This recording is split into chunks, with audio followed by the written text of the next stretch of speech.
Белорусский диктатор Лукашенко на встрече с кремлевским фюрером сказал, что вагнеровцы, которые сейчас находятся, так сказать, под его покровительством, напрягают и просятся на Запад. Хотят сходить на экскурсию в Варшаву. Кремлевский фюрер при этом многозначительно ухмылялся. Ну и, может быть, не следовало было говорить, но скажу, что нас начали напрягать вагнеровцы. Просятся на Запад, разрешите нам. Я говорю, вам зачем на Запад туда? Ну, и втихую мы же контролируем, что происходит. Ну, сходим на экскурсию в Варшаву и Жешув.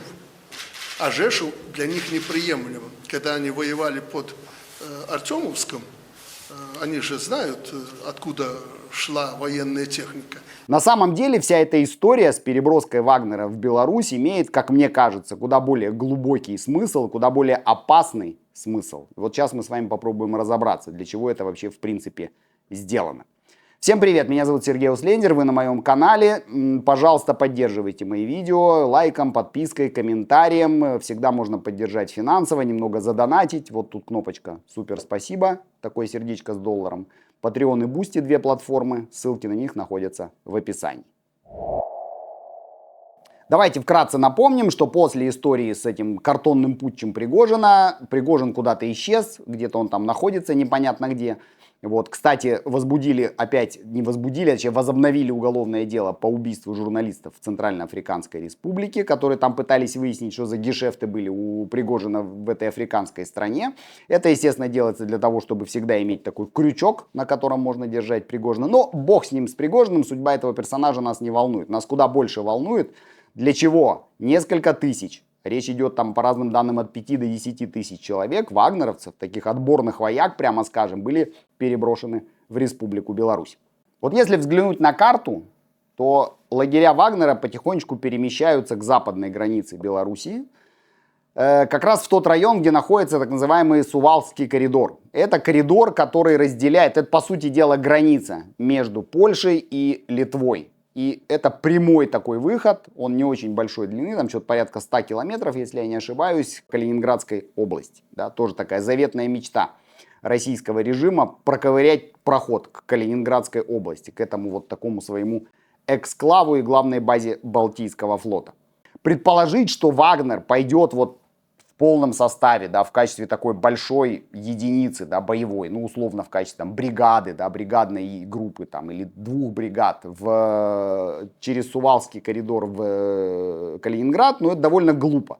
С одной стороны, слева по ходу движения будет Польша, справа Литва. Обе эти страны члены НАТО, с одной стороны. С другой стороны, Польша обладает полностью как бы боеспособной и хорошо вооруженной армией. Поляки, учитывая эту угрозу, уже перебрасывают к границе свои части, формируют новые. Сувалский коридор для наступлений такое не очень удобное место, прямо скажем, там такое узкое дефиле, поросшее лесом и так далее. В общем, короче говоря, это все представляется мне довольно сомнительным, и коню понятно, что если вагнеровцы вот такой боеспособной единицы полной, да, двинутся в этом направлении, они там просуществуют, ну, несколько часов максимум.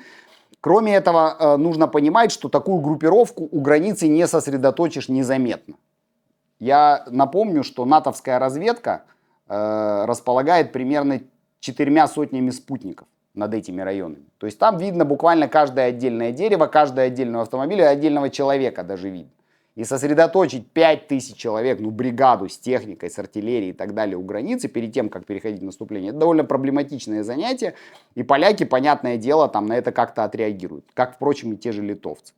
Вторжение в Литву — это уже другой разговор. Да? Балтийские страны не обладают такой военной мощью, как Польша, например. И несмотря на то, что они являются членами Альянса, поведение Альянса, о чем я вот, собственно, говорил в одном из видео, вызывает большие вопросы. А вообще, вот будет ли НАТО участвовать в отражении этой агрессии? Тему эту активно сейчас проталкивают на российских пропагандистских каналах. Вот, в частности, какого-то там они откопали эксперта белорусского, который сказал буквально следующее. Сейчас, конечно же, самая обсуждаемая тема – это передислокация частной военной компании «Вагнер» личного состава в Республику Беларусь. И вот меня, откровенно говоря, несколько, даже так скажу, смешит реакция польской верхушки, которая сначала истерично перебрасывает на белорусско-польскую границу какие-то дополнительные подразделения. Сейчас вот, значит, публикуют видео с движущимися колоннами военной техники, больше 200 единиц техники. Вы что, вообще, уважаемое шапанство, ничего не понимаете? Это же диверсанты. Я не исключаю, что вот партизаны, люди доброй воли, они могут устроить в этом Жешуве поганом, значит, в аэродроме, потому что город-то хороший, значит, ту самую знаменитую бавовну, которую так любят вот у нас по южную сторону границы. Слова его, кстати, не лишены смысла. Я к тому говорю, что не то, чтобы он говорит правильные вещи, нет, он, конечно, несет невообразимый бред, но смысла это, еще раз повторяю, не лишено. Я к чему? К тому, что действительно 1,5 десятка небольших диверсионно-разведывательных групп могут проникнуть на территорию Польши. Граница там достаточно протяженная. Охраняется она не то, чтобы там на каждом метре стоит польский пограничник. Поляки, естественно, эту угрозу учитывают, но тем не менее. Вспомните, переходим к нашему излюбленному занятию исторические параллели, как начиналась вообще Вторая мировая война и вторжение в Польшу. Переодетые эсэсовцы проникли, значит, на радиостанцию, всех там перестреляли, и все это выдали за нападение, значит, Польши на Германию, да, что привело к ответной, так сказать, реакции. Плюс-минус то же самое было, например, во время начала Советско-финской войны. Советский Союз сам устроил провокацию, сам себя обстрелял, погибли там какие-то красноармейцы, несмотря на то, что финны говорили, давайте вместе разберемся, проведем расследование, наша артиллерия отведена в глубокий тыл, она и физически не может достать, неважно, все, казус белли был получен, и все, пошли наступать на Хельсинки. Поэтому этот момент такой очень и очень опасный, который свидетельствует о том, что кремлевский режим вместе с белорусским режимом, это сейчас уже практически одно целое, ведет такую игру на повышение градуса эскалации. Ведь давайте взглянем на это с формальной, что ли, точки зрения. Вот, допустим, вагнеровцы, где-то раздобыв технику в ближайшем военторге, пошли в наступление там, на Литву или на Польшу. По идее, должен включаться 5-й параграф и 4-й параграф НАТО, да, и страна НАТО, подвергшаяся агрессии, должна получить помощь всего блока. Но в Брюсселе говорят, ребята, это же не Россия на вас напала, и даже не Беларусь. Лукашенко скажет, а я здесь при чем? Это вагнеровцы, вот они меня напрягали, а я что могу сделать? У меня армия маленькая, остановить мы их там никак не можем, что я тут могу в этой ситуации сделать? И полякам скажут, друзья мои, разбирайтесь сами, да, сами отбивайтесь, сами разбирайтесь с этими. На вас напали какие-то бандиты, там террористы, ну это же не входит в обязанность Альянса защищать вас от бандитов. От агрессии России, да, Россия скажет, мы вообще не при делах, Вагнера не существует. Путин же сказал, что нет такого юридического лица, а то, что они потратили на него там триллионы рублей или миллиарды, это не имеет значения. Фактически Вагнера не существует. Мы их отправили куда-то, они что-то там где-то устроили какой-то вот такой поход, не знаю, освободительный там в Калининград или там в тот же Жешув или, я не знаю, в тот же, как его называют, в Варшаву и так далее. И все это как бы мы к этому не имеем отношения. И НАТО может оказаться в такой ловушке своего рода, да, когда игра на повышение эскалации со стороны Москвы не вызывает ответной эскалации со стороны НАТО. Окей, нет проблем сейчас взять, перебазировать там парочку батальонов морской пехоты там, или американской армии в Польшу. Есть угроза со стороны Белоруссии, мы их передислоцируем, располагаем, пусть даже в глубоком тылу, но нападение на страну НАТО будет считаться, точнее нападение на Польшу как члена НАТО будет считаться нападением на все НАТО. И неважно, кто это будет там. Бандиты, террористы, вагнеровцы, там, белорусская армия, не имеет значения. Вот любой вооруженный человек переходит границу со стороны Беларуси, мы это воспринимаем как агрессию со стороны Беларуси. В чем смысл вообще общей вот всей этой задумки? Я, кстати, уверен в том, что план такого вторжения есть. У России 100 пудов он есть. Вот я прям в этом совершенно уверен. Где-нибудь в ГРУ или в ФСБ его уже давным-давно написали. Кто куда заходит, чего, какими силами, какие будут действия и так далее. План заключается в том, что если произойдет подобное нападение, пока НАТО будет отражать эту агрессию, помощь Украине ослабнет в этот момент, да, и во всяком случае ее поддержка. И вот тут можно будет попытаться как-то изменить ситуацию на фронте, которая для россиян там складывается, прямо скажем, не лучшим образом.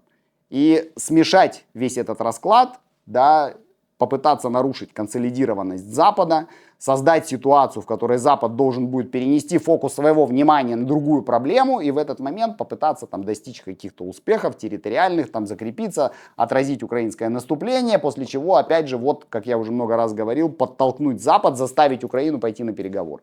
Вот, как мне кажется, в чем вообще их глубинный замысел.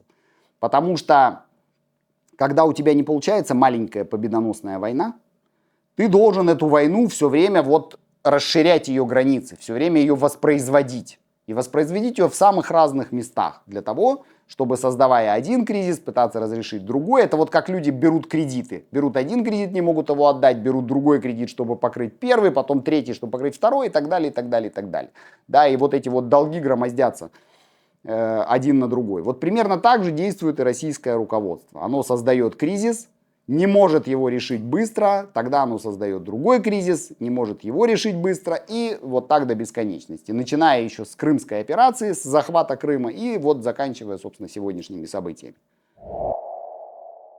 Поэтому при всей авантюрности этого решения, в нем есть, что ли, определенный смысл и определенная логика.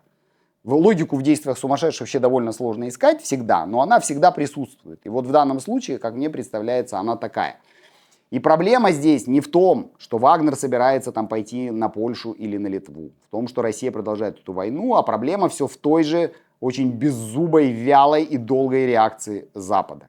На Западе нет сейчас политиков уровня там Тэтчер или Рейгана, да, которым всегда хватало мужества противостоять этому монстру, который нависал над Европой с востока. Вот вспомните историю, как было, когда советские генералы, советское руководство собиралось захватить Германию, что западную имеется в виду.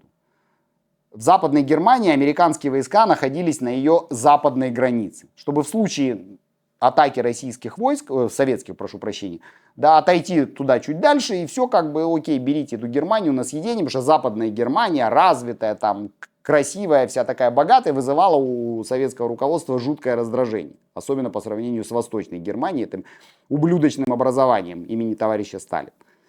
И тогда Рейган, понимая эту угрозу, выслушав своих советников, выслушав военных, велел передислоцировать войска свои, американские, которые входили в состав войск НАТО в Европе, на восточную границу Западной Германии.